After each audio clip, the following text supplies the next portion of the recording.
I'm a 32-year-old guy, quite fit, and have had a successful career in the tech industry. I crossed paths with Sharon, who is now soon to be my ex-wife, around 6 years ago. Our connection was instant. She was not only stunning but also intelligent, and it seemed like she was genuinely interested in me. Fast forward 2 years, we got married, and everything seemed like a dream come true. However, as I contemplated taking our relationship to the next level, especially considering starting a family, doubts began to creep in. I couldn't shake the nagging feeling that Sharon might not be as invested in our relationship as I am. I started noticing subtle things like how she laughed a bit too hard at my boss's jokes or how she frequently brought him up in conversations. While my boss, let's call him Mr. X, was charismatic, I couldn't ignore the uneasy feeling I had about the situation.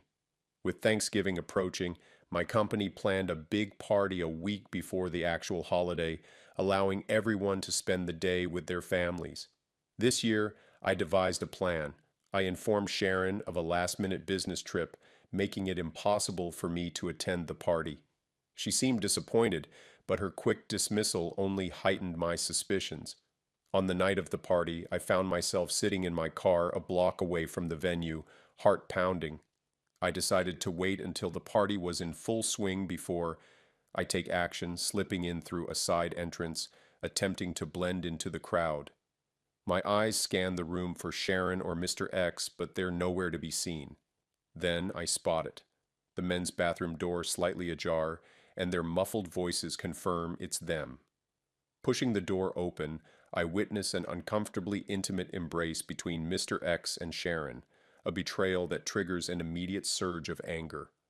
Without a second thought, I grab Mr. X by the collar and start throwing punches. Years of boxing as a hobby come into play, and it's clear he's no match for me. In that moment, fueled by the weight of betrayal and lies, I unleash my emotions. The scuffle is brief. A couple of guys pull me away, leaving Mr. X battered on the floor. Without waiting for the aftermath, I exit, get into my car, and drive home. The house is dark and silent as I wait in the living room, the clock ticking past midnight. When I hear the front door open, Sharon steps in, her footsteps hesitant.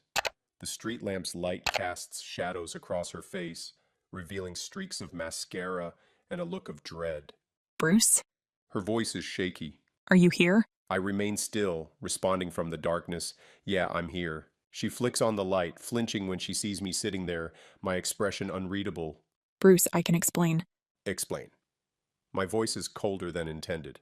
What's there to explain, Sharon? She stammers, hands trembling. It was a mistake. It didn't mean anything, I swear. It just happened. Just happened? I stand up, anger simmering beneath the surface. You think that makes it better, that it just happened? I'm sorry, Bruce, I really am. Tears roll down her cheeks. I never meant to hurt you. I don't know what I was thinking. Hurt me? I laughed, devoid of humor. You didn't just hurt me, Sharon. You betrayed me with my boss, no less. How long has this been going on? It wasn't going on. Now she's crying, desperation in her voice.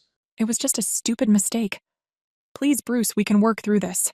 I shake my head, feeling a mix of anger, sadness, and disbelief.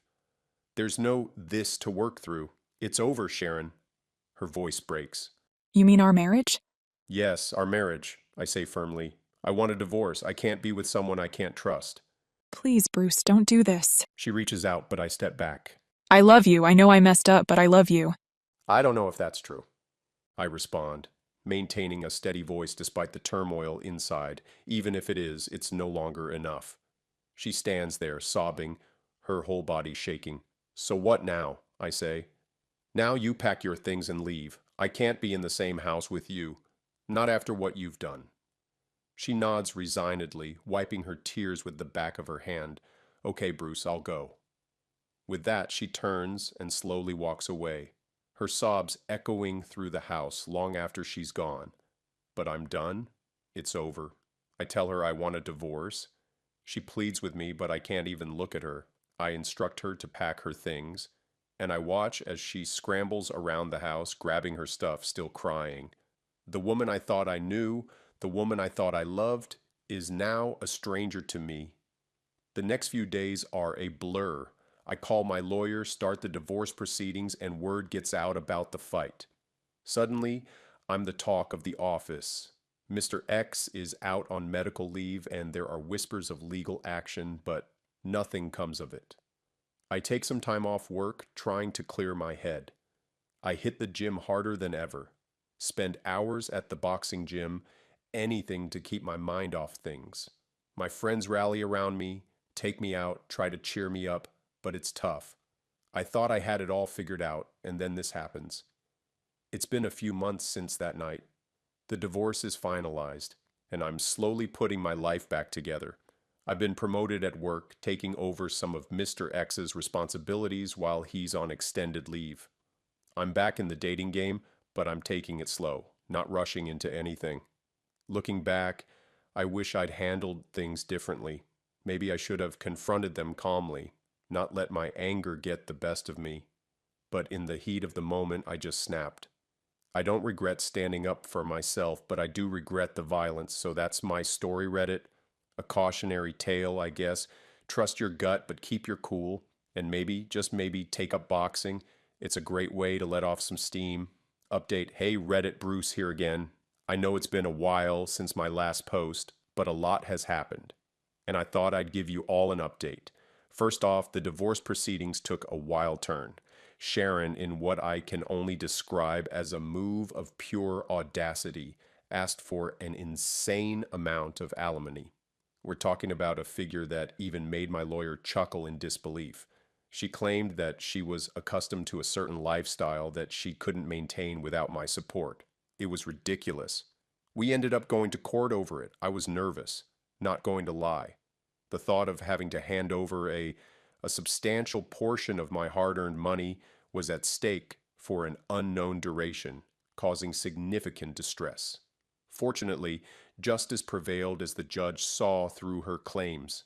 Given our youth, good health, and earning capabilities, coupled with the circumstances of the divorce, the judge rejected her plea for alimony. It brought immense relief, feeling like a heavy burden had been lifted.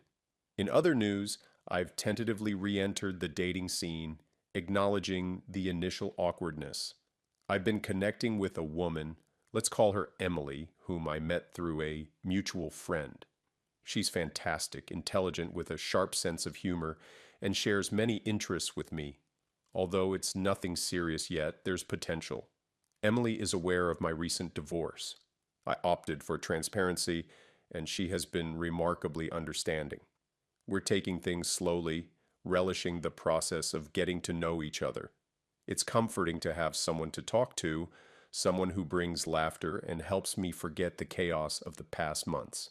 So, Reddit, the divorce is finalized, and I'm not burdened with alimony payments. I'm cautiously optimistic about the future. I appreciate the support and advice from those who reached out during tough times. Here's to new beginnings, however uncertain they may be. Thankfully, I don't have a boss to worry about. One less thing on my plate. Feel free to share your thoughts in the comment section below. I recall the period when my wife and I shared a strong bond. We tied the knot when she was 38 and I was 34. Her previous marriage ended in divorce following the tragic loss of their teenage son. Though I had never been married, having experienced the death of my younger brother, I understood the depths of grief. I stood by her, offering a listening ear, a shoulder to lean on, and advice whenever I could. Our marriage spanned 10 years, and we were together for a total of 12. My career in construction evolved, and with an inheritance from my father, I ventured into designing and building my own houses. This led to a significant promotion, accompanied by a considerable pay increase. My wife, finding solace and inspiration through our connection, transformed from an overweight, withered state to a fit and radiant woman. Despite the seeming longevity of our time together, it felt remarkably short when expressed. The years rolled by, and I never thought I would put a definitive number on our marriage. While my work in construction thrived, my wife initiated a health, wellness, and healing video blog 3 years into our marriage. It positively impacted numerous lives, becoming an example of resilience after traumatic life events. Trust and privacy defined our relationship, and I never felt the need to invade her personal space.